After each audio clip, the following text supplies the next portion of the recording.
प्रिय भाई बहन, आप कैसे हैं? आज के ऑनलाइन क्लास में आपका स्वागत है।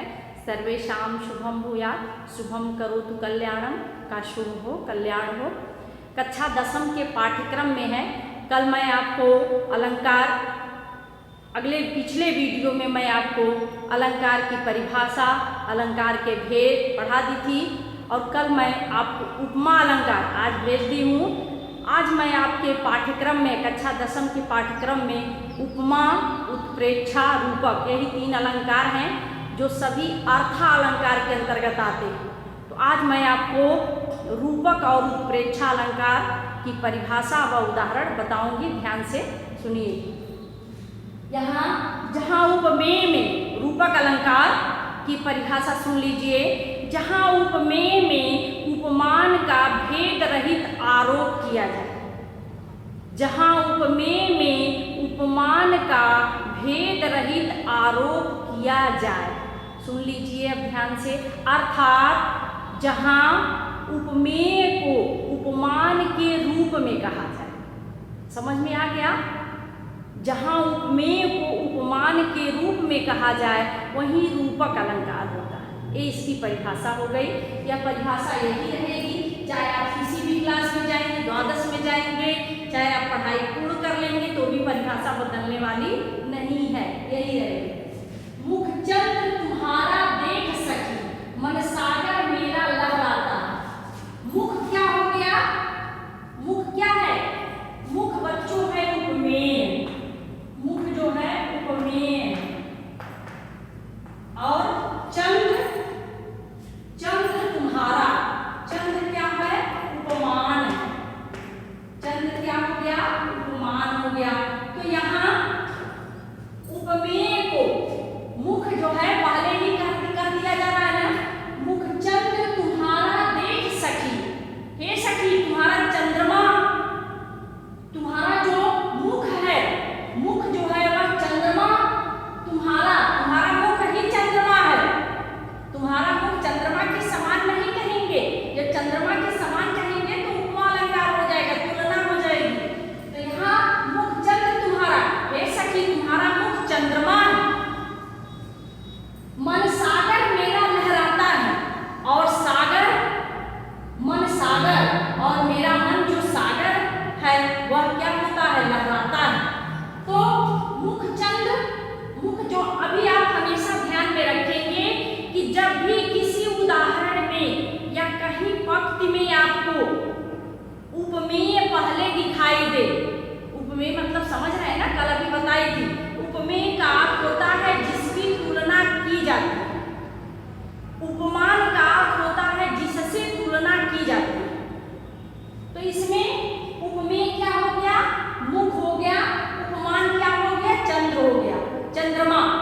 तो यहाँ मुख को क्या किया जा रहा है?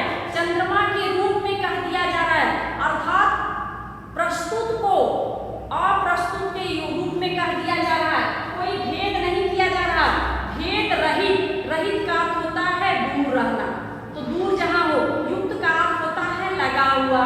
तो जहाँ उपमेय में उपमान का भेद रहित आरोप किया जाए, भेद रहित कोई भेद न किया जाए, दोनों को एक मान लिया जाए, वही क्या होता है? वही रूपक अलंकार होता है। जहाँ उपमेय को उपमान के रूप में कहा जाए वही रूपक अलंकार होता है। एक उदाहरण जो है यह बहुत ही प्रसिद्ध है और बहुत जल्दी याद भी हो जाएगा। चरण कमल बंदो हरिलाई।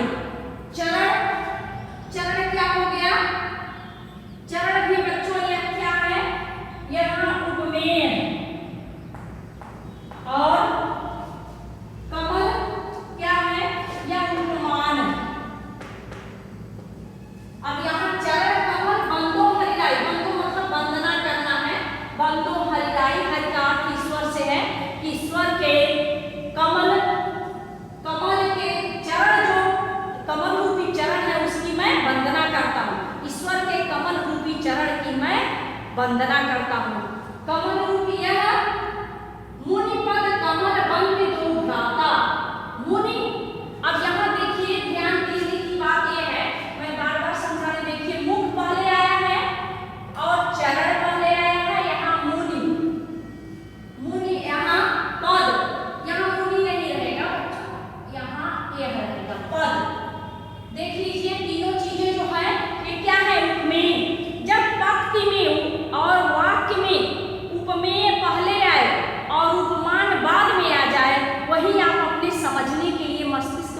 बैठा लीजिए, अपने मन मस्तिष्क में समझ लीजिए कि वही क्या हो जाता है, वही रूपक अलंकार होता है। अब देखिए यहाँ मुख्य जो है उपमान है, लेकिन यहाँ उपमेय है, लेकिन यह पहले आया है। फिर इसी तरह से चरण जो है यह भी उपमेय है, यह भी पहले आया है। यहाँ पद भी क्या है, यह उपमेय है, यह पहले आया है। तो जहाँ उपमेय को उपमान के रूप में कहा जाए वही रूपक अलंकार हो। ये तीनों में से कोई एक उदाहरण आप दे देंगे तो आप परीक्षा में आपका यह परिभाषा और उदाहरण पूर्ण माना जाएगा, याद कर लीजिएगा। चरण कमल बंदो हरिदाई, इसको भी याद कर सकते हैं, और नहीं थे दोनों में से कोई भी याद कर सकते हैं। फिर चलिए उत्प्रेक्षा। उत्प्रेक्षा अलंकार थोड़ा इससे अलग है, सभी अलंकार एक दूसरे से अलग है, किसी एक की दूसरे से तुलना नहीं है कि एक जैसे सब है। उत्प्रेक्षा की परिभाषा, जहां उपमेय में उपमान की संभावना की जाए।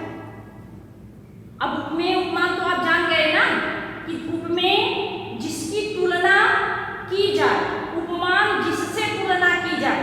तो यहाँ कहा क्या जा रहा है, जहां उपमेय में उपमान की संभावना की जाए, ऐसी इच्छा व्यक्त की जाए, वहीं पर उत्प्रेक्षा अलंकार होगा।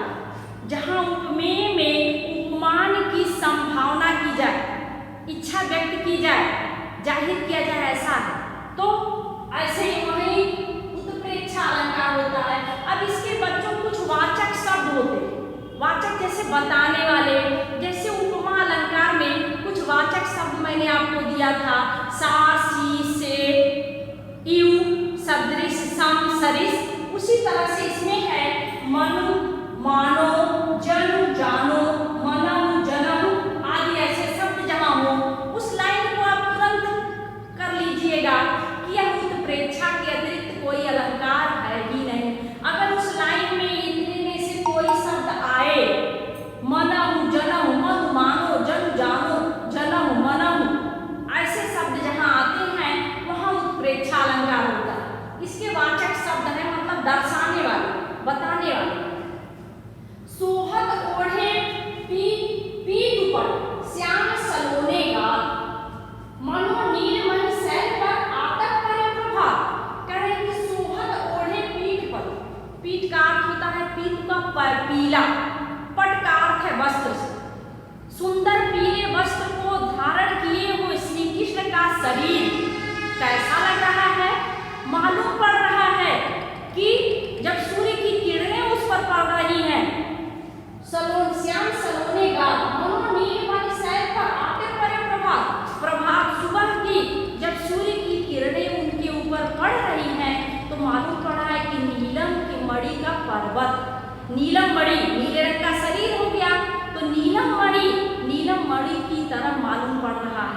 अब यहाँ मानो नीलमणि मालूम पड़ रहा है कि नीलमणि शैल पर आतक करे प्रभात, मानो नीलमणि जो नीले या जो नीलमणि है, यहीं पर सूर्य क्या हो जा रहे हैं, जगह जगह सूर्य ही निकल जा रहे हैं। सूर्य की किरणें जब पड़ रही हैं तो वहीं पर्वत पर ही क्या हो जा रहा है, और नीलमणि क्या इसको कहा जा रहा है, भगवान श्री कृष्ण के शरीर को। और पीला जो उनका वस्त्र है वो क्या हो गया है, सूर्य की किरणें हो गया है। तो इसी तरह से सोहत ओढ़े पीठ पर श्याम सलोने गाल, भगवान श्री कृष्ण जो है वह क्या है, यहाँ सोहत ओढ़े पीठ पर श्याम सलोने गाल, मनो नीलमणि शैल पर। अब यहाँ नीलमणि शैल क्या हो गई, उपमान हो गई, श्री कृष्ण क्या हो गए, उपमेय हो गए। इसी तरह से धाये धाम काम सब, दूसरा उदाहरण, धाये धाम काम सब त्यागी, मनो रंग लूटन लागे। या जब जनकपुर में प्रभु श्री राम जी गए हैं तो वहां क्या हुआ, धाये धाम, उस धाम वहां पहुंचने के लिए काम सब त्यागी, सभी लोग अपने सभी कामों को क्या कर रहे हैं, छोड़ दे रहे हैं। त्यागी मतलब छोड़ दे रहे हैं। मनो रंग लूटन लागी, मालूम पड़ा दरिद्र जो एकदम गरीब है, गरीब लोग जैसे निधि का अर्थ होता है खजाना, जैसे गरीब दरिद्र लोग क्या करते हैं, खजाने को लूटने लगते हैं, उसी तरह से प्रभु श्री राम जब जनकपुर में गए हैं दोनों भाई, तो वहाँ सभी लोग उनके दर्शन के लिए, उनके दर्शन के क्या निधि खजाने को लूट रहे हैं। मनम, अब यहाँ भी क्या आया है, मनम शब्द आया है ना, इसी तरह से यहाँ भी मनो आया है, मनो नियमन। इसी तरह से पुलक प्रकट करती है धरती, जयशंकर प्रसाद जी का, सॉरी पंचवटी में है, मैथिली शरण गुप्त जी का। पुलक प्रकट करती है धरती हरित तृणों की नोकों से, मानो झीम रहे हैं तरु भी मंद पवन के झोंकों से। मानो झीम रहे, मानो मतलब मालूम पड़ रहा है कि झीम रहे हैं तरु भी, तरु वृक्ष भी क्या हो रहे हैं, झूल रहे हैं मंद पवन के झोंकों से। हवा की जो मंद धीरे धीरे जो हवा चल रही है, इसके झोंके से मालूम पड़ रहा है कि वृक्ष भी पृथ्वी पर क्या हो रहे हैं, डोल रहे हैं। पुलक अपनी धरती, अपनी प्रसन्नता घास के तिनकों से व्यक्त कर रही है, और वृक्ष भी जो है वह प्रसन्नता में क्या हो रहे हैं, मालूम पड़ रहा है कि झूल रहे हैं, झूला झूल रहे हैं। तो इसी तरह से यहाँ आपके दोनों अलंकार हो गए हैं। रूपक अलंकार, जहाँ उपमेय में उपमान का भेद रहित आरोप किया जाए, अर्थात उपमेय को उपमान के रूप में कहा जाए, वही रूपक अलंकार होता है। चरण कमल बंदो हरिराई, और भी उदाहरण लिखी हूँ, मुखचंद्र तुम्हारा देख सकी, मन सागर मेरा लहराता है। इसी तरह से उत्प्रेक्षा, जहाँ उपमेय की उपमान में संभावना की जाए, वहाँ उत्प्रेक्षा अलंकार होता है। मन मानो, जन जानो, मनम जनम आदि इसके वाचक शब्द हैं। इसको परिभाषा और उदाहरण आप अपनी कॉपी में नोट करेंगे और इसको याद भी करेंगे, क्योंकि आपकी बोर्ड की परीक्षा है, और इसे तैयारी भी करेंगे। धन्यवाद, आपका दिन मंगलमय हो। शेष मैं अगले वीडियो में अगला टॉपिक